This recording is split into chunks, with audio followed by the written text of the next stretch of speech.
Iruñeko erorien monumentua eraldatzeko lehiaketaren kontrako helegitea aurkeztu dute erakunde memorialistek.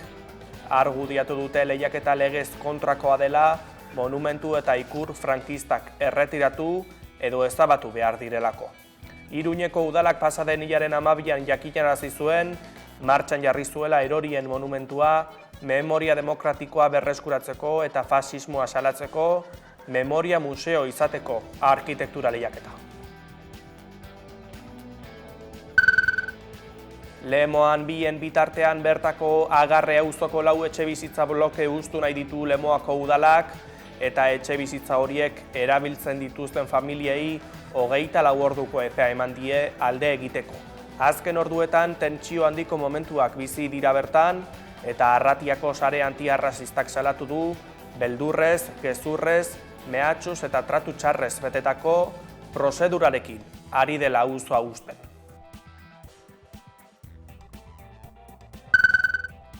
Eta sarebide proiektua aurkeztu dute gaurkoan Irungo Fikoban AFOMEFek egindako jardunaldien barruan.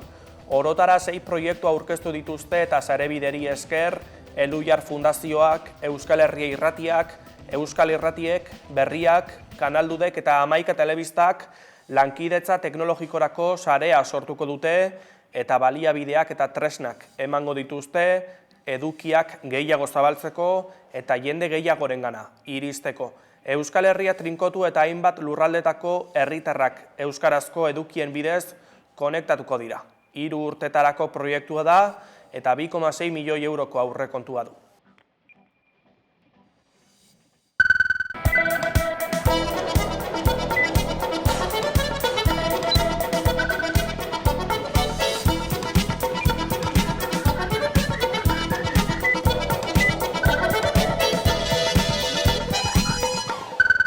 Arratsaldeon eta ongi etorri bihar larunbata hainbat mobilizazio egingo dira Euskal Herrian, sopelan esaterako kaleak hartuko dituzte, 2021an apustu etxe baten aurka egindako protesten arira, epaituko dituzten 4 sopelarrei babesa adierazteko.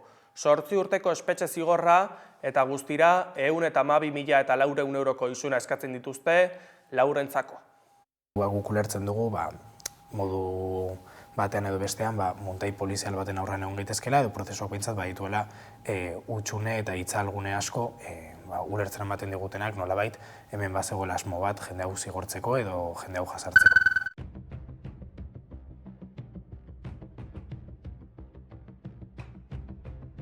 Gaur goiztean GKS-ko bikide Iruñeko erorien monumentutik eskegi dira, bihar Iruñean eta Bilbon fasismoaren eta estatu autoritarismoaren kontrako manifestazioa dei egiteko. Arratsaldeko 6etan hasiko da Bilboko mobilizazioa Jesusen bihotzetik eta 6:30etan Iruñekoa erorien monumentutik. Euskal Herria ez da ezarren eszepzio, hemen oraindik ez dagoela antolatuta eta zentzu handi batean aurreko borroka historikoek laga duten kontzientzia antifasista zabal eta indartsu baten ondorio dau, baina kontuan eduki behar dugu, hau ez dela ez dugu horrelako jende antifasistarik, baizik eta hau lortu baldin bada borroka historiko baten ondorio dela eta fasismoa etorkizun batean geratu nahi baldin badugu, beharrezkoa dela horren aurkako euste horma bat eraikitzea eta urtarrilaren 31ko manifestazio hau bide horretan planteatu dugu. Baionan ere hartuko dira kaleak bihar, kasu honetan Euskal Herrian euskarazek deituta. Otsailaren 5ean epaituko dituzten Euskal Herrian euskarazeko 4 kideren aldeko elkartasuna adierazi eta euskaraz bizi nahi dutela aldarrikatuko dute. Euskal Herria, euskara! Euskal Herrian euskarazek manifestazioa egingo du larunbat honetan hilako 31 Baionan, epaitegietan euskaraz hitz egiteko eskubidea aldarrikatzeko.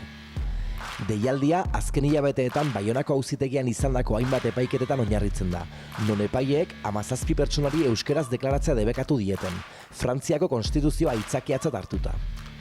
Euskalgintzako eragileek salatu dute debeku hori bidegabekeria dela. Euskara Euskal Herriko berezko hizkuntza delako eta euskaldunak bigarren mailako herritar bihurtzen dituelako. Haien ustez, justiziarik ezin da egon pertsonen hizkuntza eta duintasuna errespetatzen ez direnean. Gogorarazi dute gainera, iraganean posible izan dela Baionako auzitegian itzultzaile baten bidez euskeraz deklaratzea. beraz debekua ez dela derrigorrezkoa. Testuinguru honetan, otsaiaren 5ean Baionan epaituko dituzten Euskal Herrian euskarazeko laukideren aldeko elkartasuna adierazteko eta euskaraz bizi nahi dutela aldarrikatzeko larunbat honetako mobilizazioan parte hartzera deitu dituzte euskaltzale guztiak. Eta horregatik uste dugu, larunbateko urtarrilaren 31ko mobilizazio hau garrantzitsua dela, aukera ematen digula euskararen aldeko aldarriak berriro ere kalera ateratzeko, aukera ematen digula gaur egun bizi ditugun injustiziak berriro ere plazaratzeko, eta gaur egun euskararen egoerak eta euskaldunok hori behar dugu, ez? Elkarrekin bildu, antolatu eta euskararen alde ahalik eta gehien mobilizatzea. Beraz, larunbatean Baionan ikusiko dugu elkar. 12etan mobilizazioa hasiko da Pirineo Atlantikoetako departamentuak Baionan duen egoitzan. Beraz, larunbat arte.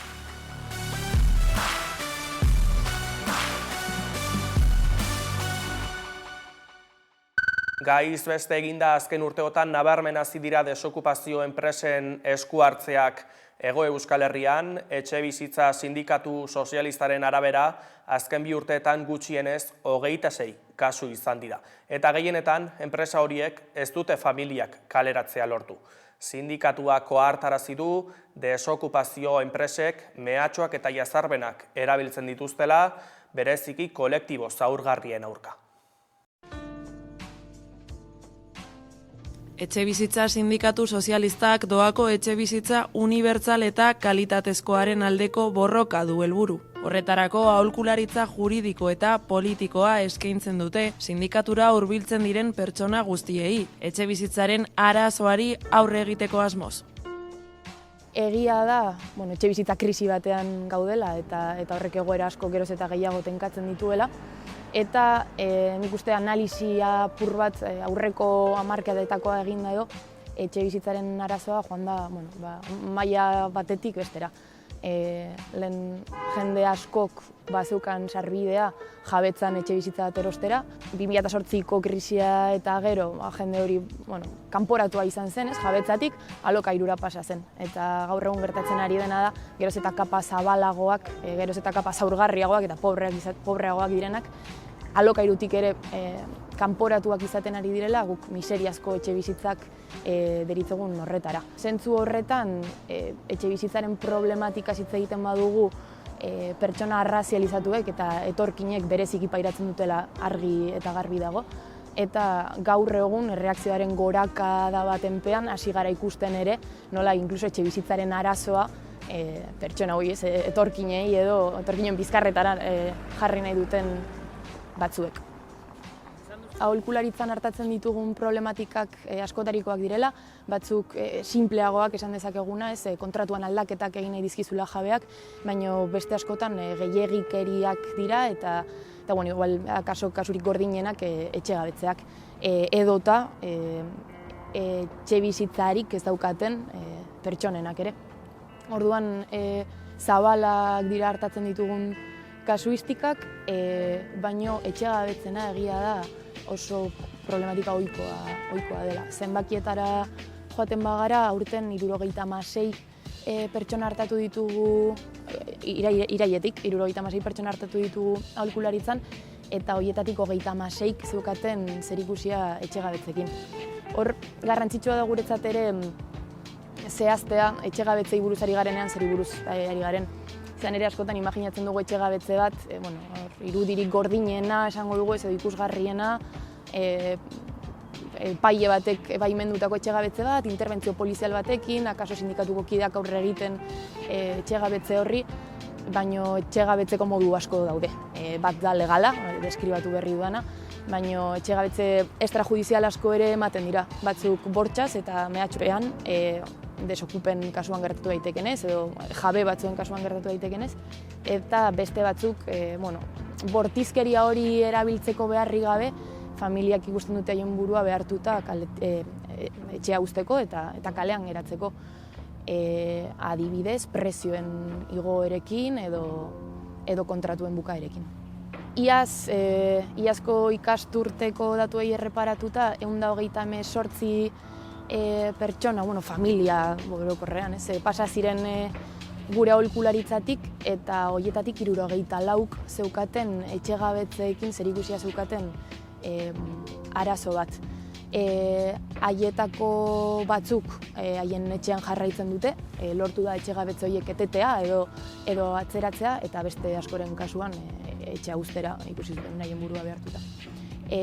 Datu bat gehitzeagatik ere, Euskal Herriko Etxebizitza Sindikatu Sozialistak egiten duen kalkuloen arabera, 3 dira Hego Euskal Herrian ematen diren etxegabetzeak egunen.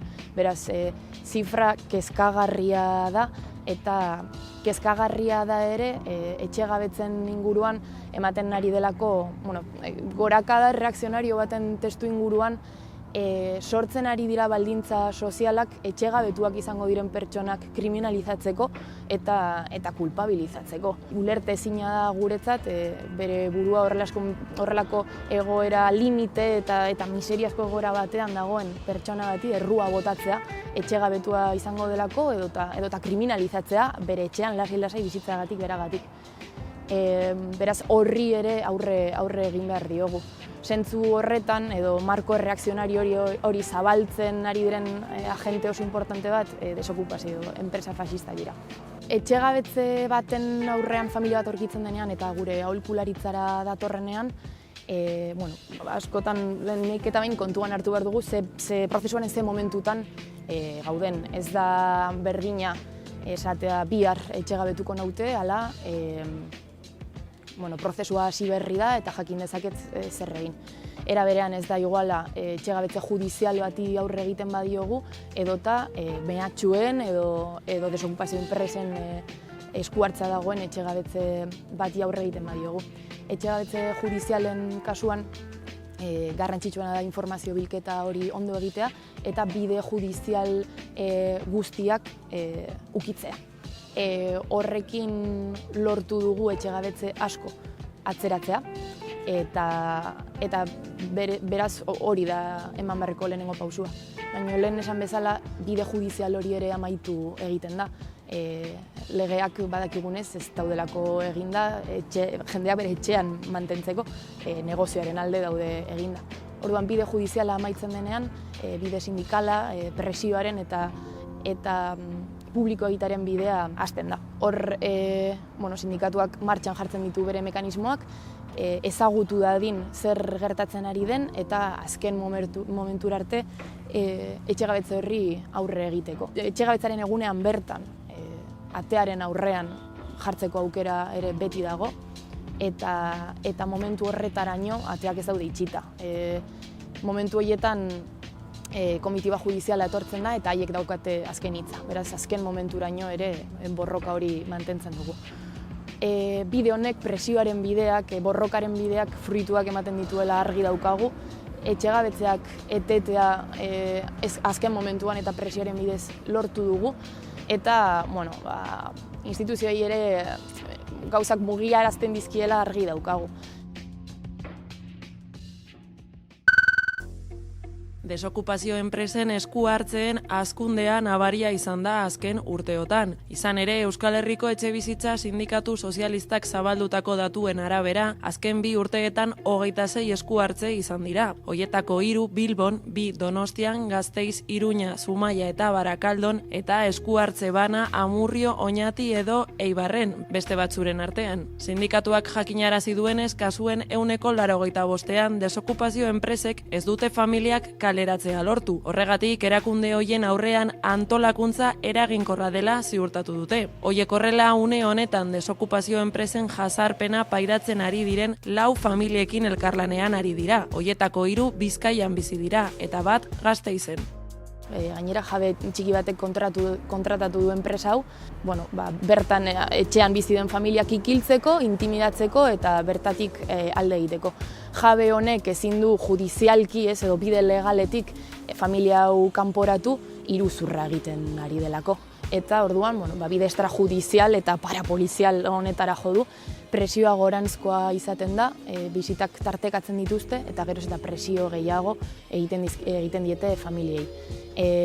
Hasieran dira, atean agertzen diren oharrak, deiak, baina gero badakigu nola jarduten diren eta mehatxuak eta biolentzia fisikoa ere erabiltzen dute.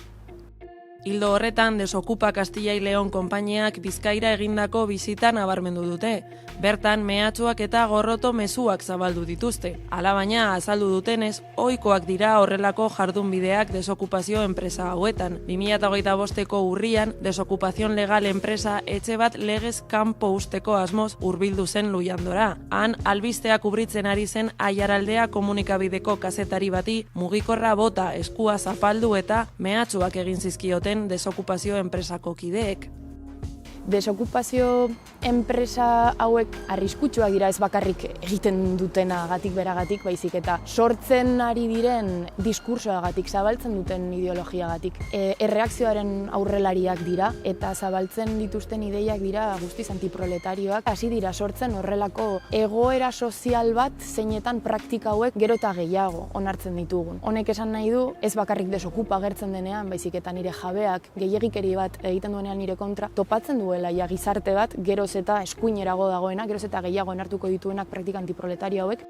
Sindikatuak mezu argia zabaldu du. Desokupazio enpresa hauek gehienetan eskuin muturreko erakundeekin loturak dituzte eta indarra erabiltzen dute etxeak usteko. Batez ere jazarpena erabiltzen dute sektore zaurgarrien aurka. Zehazki, sindikatuak ezagutu dituen azken 4 eskuhartzeetan bakarrik bizi diren emakumeak jazarri dituzte eta gehienak ama bakarrak ziren. Bi kasutan gainera indarkeria matxista pairatutako emakumeak ziren. Are gehiago baieztatu dute 3 kasutan etxeko jabeek deitu dituztela desokupazio enpresako kideak. Era berean, poliziak babesa ematen dietela azaldu dute, eta udalak beste alde batera begiratzen duela. Beraz, zer egin behar da desokupazio enpresa baten bizita jasotzen denean, etxe bizitza sindikatuak jarraitu beharreko urratsak zehaztu ditu. Lehenengo gauza da atea ez irekitzea, jakitea hori zure etxea dela eta ez duzula zertan abandonatu behar. Jakitea matoi hauek bakarrik funtzionatzen dutela bakarrik zaudenean eta zaurgarri zarenean, eta horregatik garrantzitsua dela antolatzea eta sindikatuetara jotzea. Egin beharreko lehenengo pausoa izango litzateke antolatzea. Sindikatuetara jotzea eta erantzun bateratu bat planteatzea. Laburbilduz, etxe bizitza sindikatuak desokupazio enpresa baten bizita jasatean ezinbestekoa ikusten du eurengana jotzea eta batez ere antolatuta aurre egitea posible dela nabarmendu dute. Ostiral honetan banatu dituzte argia sariak, bertan izan da Udane Arbeo lankidea.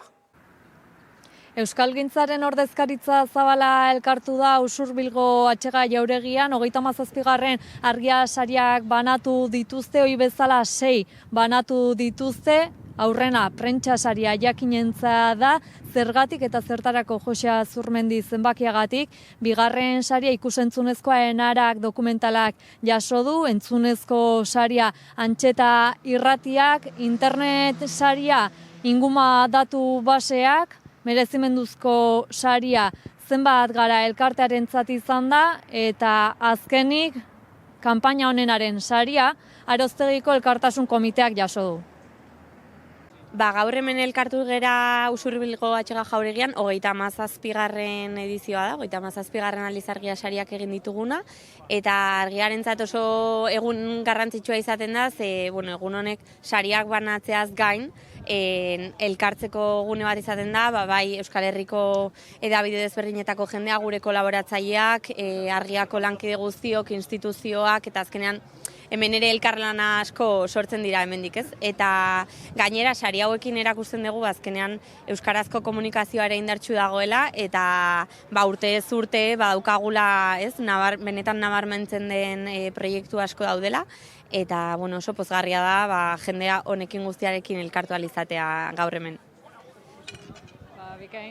Torturak izpide Kotxo Alzugaren preso beratarren heriotzaren 20. urteurrenean estreinatu zuten, bere senide eta lagunek haren bizitzari buruzko Kutun bat Kotxori dokumentala. Torturatu egin zuten eta Soriako kartzelan hilda agertu zen.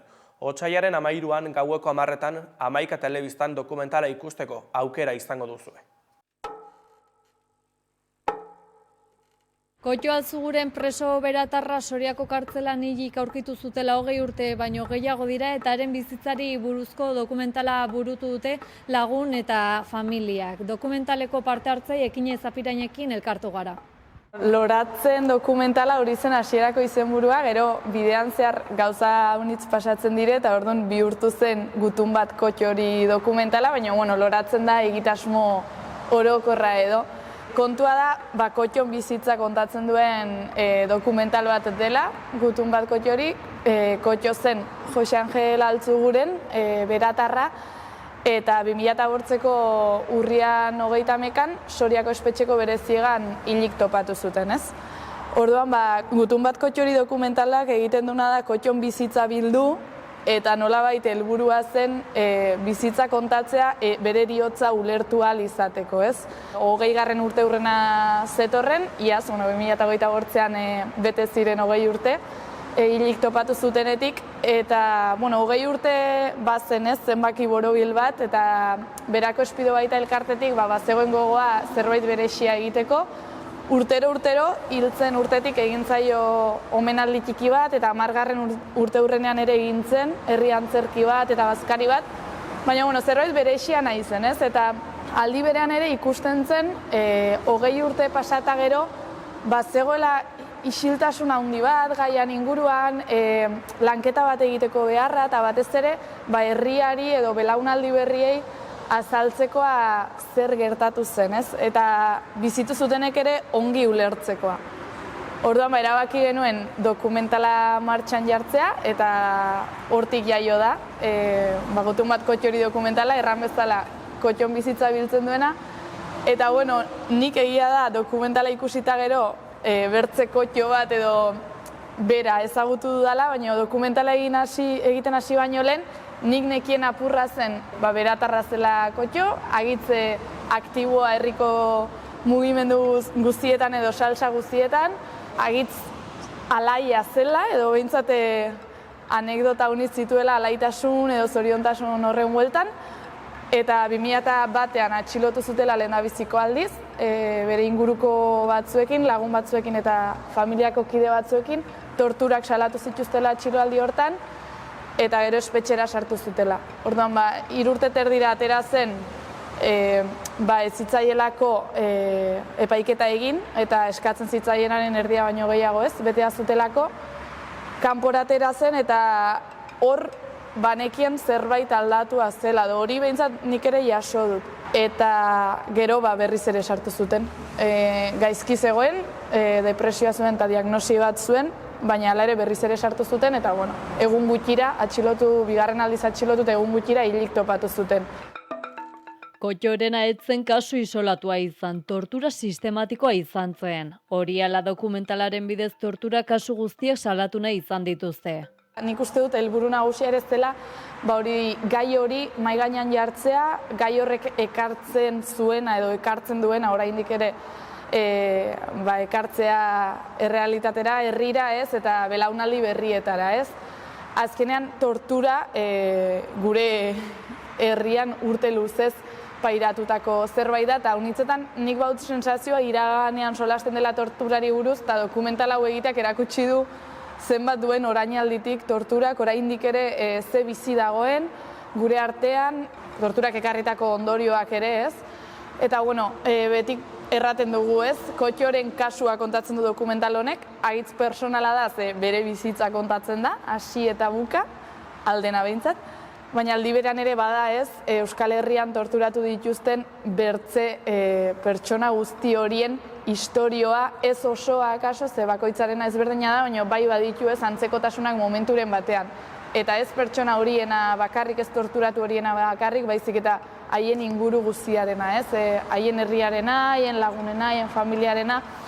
Orduan bai bazen helburu nagusi bat, eta uste dut lortu dela, edo nik behintzat nabaritzen dut jende gazte haunitz etorri zen estreinaldira, eta etortzen ari da emanaldietara, eta bai, akaso beraiek zerbait aditua zuten, bazekiten zerbait, baina azalpen oso hori haunitz eskertu dute, gaiari buruz ez, hurbilpen bat izateko balio izan die, eta nik uste dut helburu hori behintzat lortu dugula, edo ni behintzat konten nago, bai. Nik uste dut honek ireki duela bide bat, ez?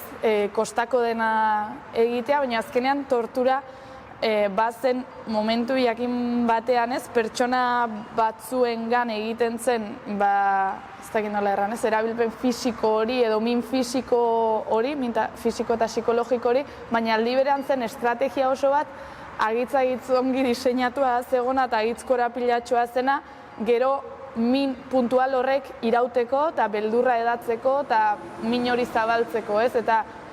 Eta beraz, min ematen duen horri buruz solastea beti kostatzen da. Orduan, 20 urtez, kotxoren ingurukoek, kotxoen hurbilekoenek ezin izan badute gaiari buruz solas egin, nik uste dut estrategia horrengatik izan dela, ez?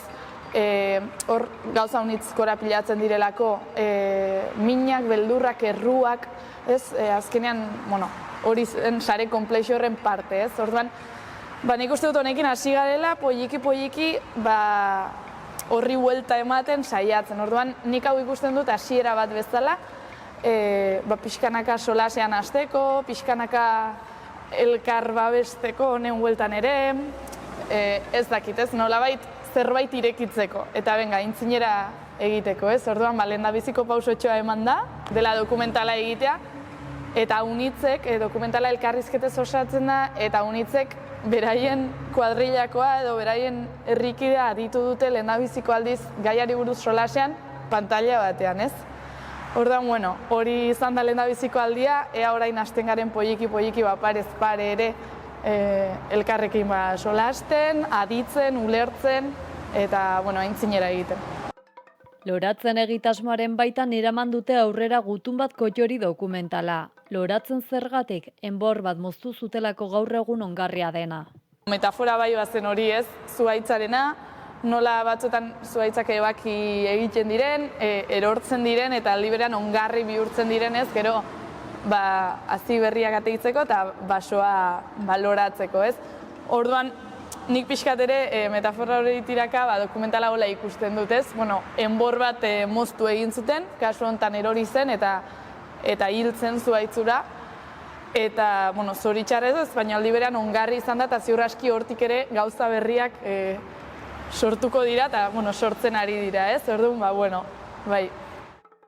Gutun bat kotxori beran estrainatu zuten kotxoren heriotzaren 20. urteurrenean. Edo nola ere Hamaika telebistan ikusteko aukera izango duzue otsailaren 13 gaueko 10:00. Dokumentalak ibilbidea hasi besterik ez du egin.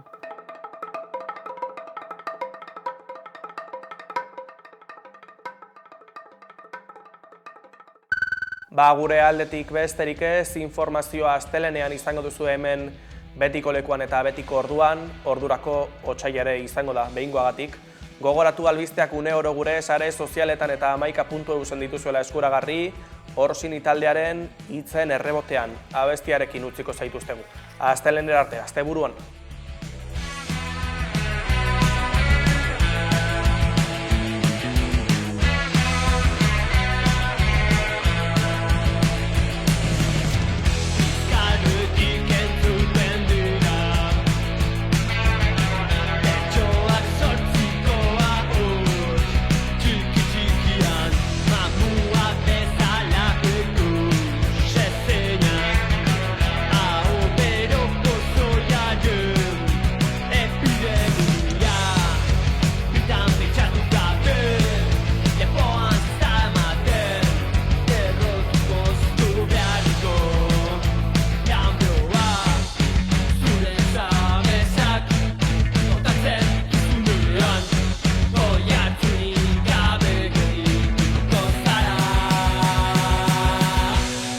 Geldituko zara.